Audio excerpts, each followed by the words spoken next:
Hello everybody and welcome to my channel. Today I thought I'd get myself out of a rut in terms of YouTube and recording videos and actually do a review. I did promise this on Instagram probably a week or so ago. Things got in the way. Today I'm going to review the lovely, let's see if we can get that in focus, Rochas Femme from the House of Rochas. Now, you will see pictures of this on the internet, and it looks different. There's been different bottle designs over the years. I think that this is the most current version you can get. Now, this is an eau de toilette. This has previously come in a same shape, but a black cap. You'll also see other versions of this perfume that look like this. It was originally released in 1945, I think, and the original perfumer was Edmund Rudnitska. And I can't say that I've smelled an old vintage of this perfume. I've smelled an older version of this perfume. In 1989, it was, I guess, re-released or reformulated, and the perfumer credited with this is Olivier Cresp.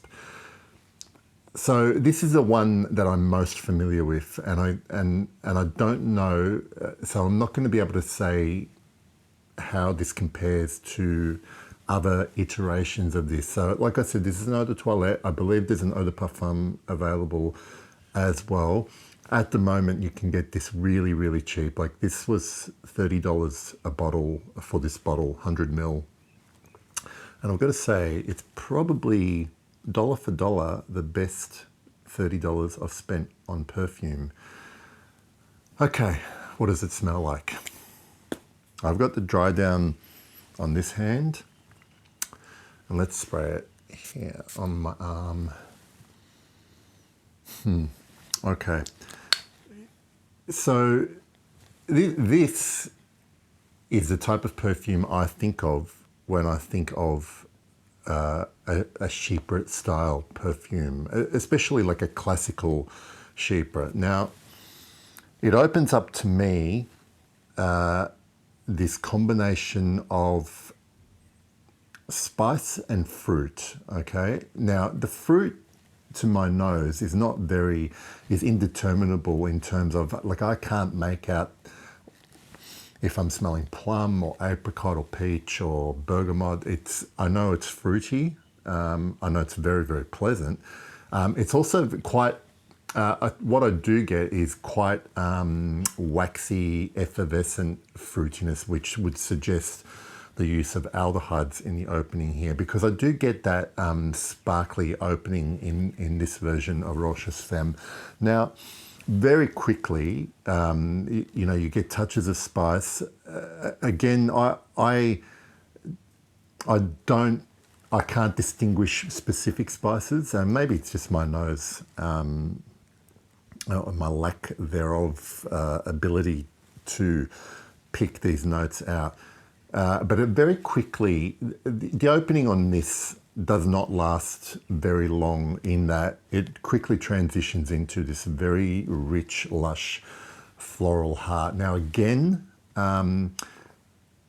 as is the case, so I'll just go on a tangent here. When I think of good chypre perfumes, what I think of is a perfume that is its entirely own unique smell, in that, your mind says, oh yes, it's made up of these particular ingredients, and the note pyramid should be this way.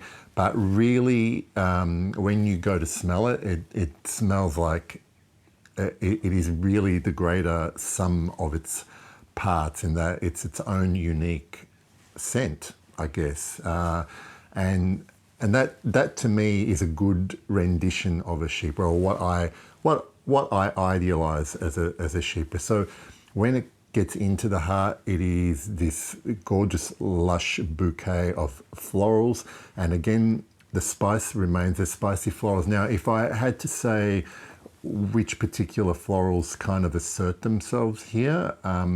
I get I get the characteristics of carnation, and then this gorgeous yellow waxy floral in here as well. I don't really get a white floral vibe or a rose vibe. That's the type of cloud of flowers that I imagine.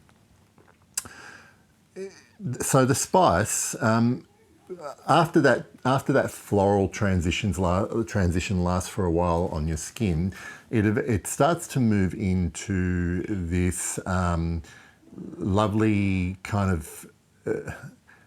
I used to think, when the first time I wore this, the first few times I wore this, I was convinced that there was this kind of dry, sweaty cumin note in here, and it probably is in there. But today, when I was wearing it and taking some notes, I did realise that maybe what I was smelling was a very birch, tarry leather accord in the base, and the more I smell it, probably more on the dry down, the more I smell it, the more it's there. Don't get me wrong, there is that slightly animalic spiciness mixed in here. And the base, to me, is predominantly this tarry leather. There is musks of some description. What in particular they are, I don't know. But what they lend really is this kind of almost sweet, tangy skin sense to the base, not really funky, dirty, really rank type of animalics. Just enough to suggest, a couple of days in a row of no showers. But it's beautiful. And there is not really any sweetness here. The only hint of sweetness I get from this perfume is from that initial burst of fruitiness. So what tends to happen with this perfume on my skin is you get that opening, which doesn't last very long. You go through this lovely lush fulgur florals, and then into this warm, inviting, make yourself at home dry down. But then it all kind of it goes through this transition, and then in the dry down, it all kind of balances out again. And you still, another good sign of a good chypre to me is that you can still smell everything in the base. Like, I'm still getting, the fruity fizziness of the opening is still haunting the dry down. The florals are kind of a little bit ghostly, but they know, that they're there, or they've left a mark. So there's only really, I guess, a suggestion of sweetness here in the base, which comes from resins, more than likely something like benzoin or labdanum. But overall, it's a beautiful scent still, even if in its very cheap modern iteration. So I want to talk about, so when people talk about classic chypres, it's very common that people will bring up something like Guerlain's Mitsuko. Now, I've done a review of Mitsuko. I did a review of the current Eau de Parfum, okay? And my review of that was a little bit lukewarm for my taste. So I didn't love Mitsuko. Definitely compared to Rochas Femme, I like this a whole lot more. Now, I want to explain, probably because it wasn't until testing this that I realized why. In certain fields, there's terminology that people talk about dynamic range. Like, I know when I used to be really interested in sound engineering, and even in photography, especially in post-production, when editing photos and videos, you talk about dynamic range, and what really that means is, a composition having, you know, the most extreme highs to extreme lows. So a big dynamic range would suggest in a perfume you get, for instance, really bright, fizzy opening all the way down to this dark, brooding, low hum of bass notes. And I find that something like Mitsuko, although they don't really smell the same, has a very much for me on my skin a wider dynamic range than something like Rochas Femme. In Mitsuko, I found that the fruitiness in the opening, probably that peach note, just a little bit off balance to me, and it got quite bitter in the base with whatever they're using as the Oakmoss substitute here. There's not really a big Oakmoss presence here. Sorry, that's just a plane flying overhead. In the base of Rochas Femme, it's most of that deep warmth is coming from resins and patchouli probably and musks.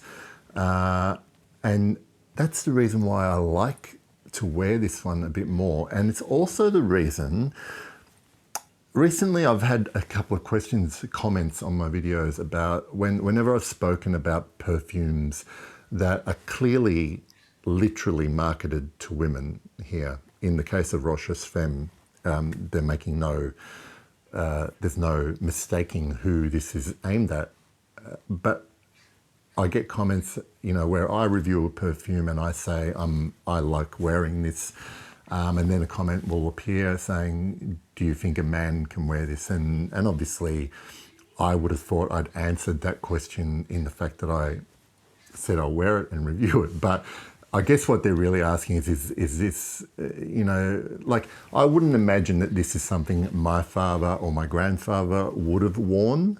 They might have if they didn't see Femme on the label, but I find if a man, a gentleman, a guy asks me whether this is okay to wear, definitely I would suggest that this is easier to wear than something like Mitsuko EDP. And I know a lot of guys that wear Mitsuko from Guerlain. I really enjoy this, and I also really enjoy this for the fact, getting back to the dynamic range thing, that it has a narrower dynamic range than the Guerlain. But that suits me really fine because everything I need is right here, and I don't need all of that. It lasts very well, at least 6 to 7 hours, and I smell it. You know, projection is fine. I don't need to bury my nose into my skin to smell this at the end of the day. And it's really at the cost that this goes at these days, the price you can get it. It's a no-brainer to have, especially, you know, even if you wanted to have a reference point for a Chypre, you couldn't do much better than this one. That's my review of Rochas Femme. I hope you enjoyed it. Let me know what your experiences are with this perfume in the comments, whether you've owned other versions of it. That's all I have to say, and I will see you all soon. Bye.